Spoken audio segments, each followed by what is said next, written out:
Hello mga katopak, so welcome back to my YouTube channel. Eto na ulit ako dahil nga sobrang tagal at sobrang busy ko, hindi ko na nagawa makapag videos, pero eto na ulit ako, mag-umpisa na ulit ako.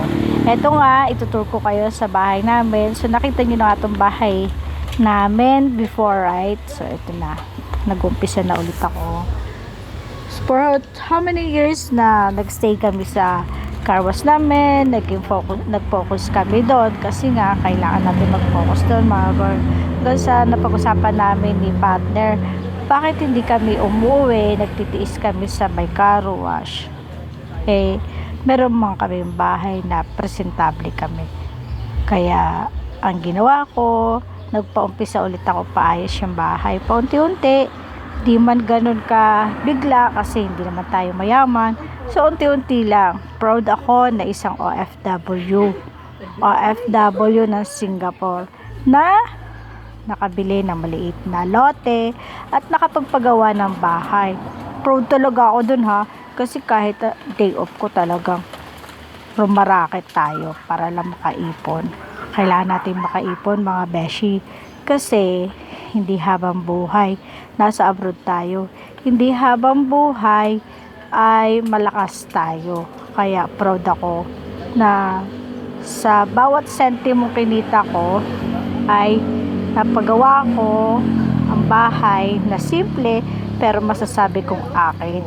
Hindi ko na kailangan mangupahan na pag tumanda ako, ito pwede na ako mapo kasama si partner.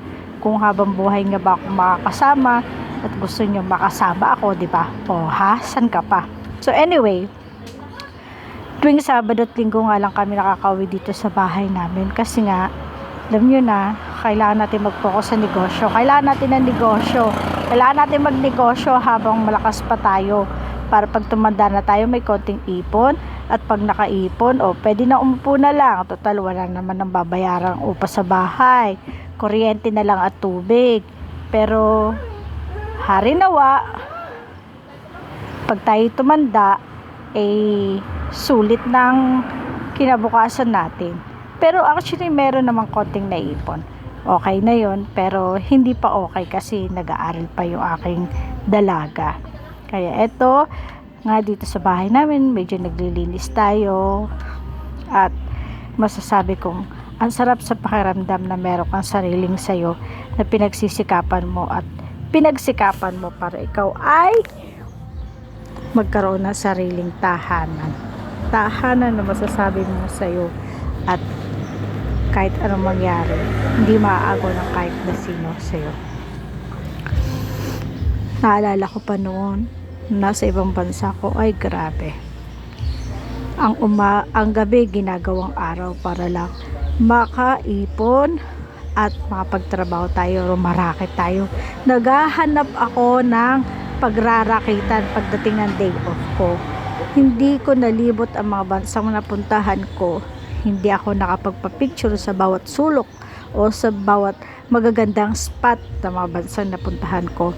Kasi ang nasa isip ko, makaipon. Ang nasa isip ko, kailangan makarakit. Kailangan meron tayong extra. Kasi ang isang buwan na sahod natin, minsan hindi pa yun sasapat. Hindi ko nagawa maging maluho nung nasa ibang bansa ako. Tipid talaga ako. Nag-invest ako ng maraming bagay na masasabi ko may invest. Para pag dumating ang panahon, makakailanganin ko, pwede ko siyang isangla o pwede ko siyang ibenta para kahit papaano masasabi ko na yun ay mapapakinabangan ko pagdating ng kagipitan. Lahat ng day off ko, lagi akong rumarakit. Kaya yung mga kaibigan ko sinasabi, ano daw bang ginagawa ko? Bakit daw puro trabaho ako ng trabaho kahit day off? Gano'n daw ba karami ang anak ko? Hay, nako. Kung alam nyo lang, sa 100% ng OFW sa ibang bansa, 82% lang ang hindi successful na nakakabalik ng Pilipinas. Paano naman yung iba? Ilang percent lang ba? 16% lang ang nakawin successful. Isipin nyo yun. So, almost wala pa 20%. 16% lang. According to the census of embassy, yun Kaya, talagang nagsikap ako. Nung umalis ako ng bansa at pinaalagaan ko yung anak ko, sinabi ko talagang uuwi ako. Dapat meron akong marating, meron akong naadhika, meron akong mapapatunayan sa sarili ko.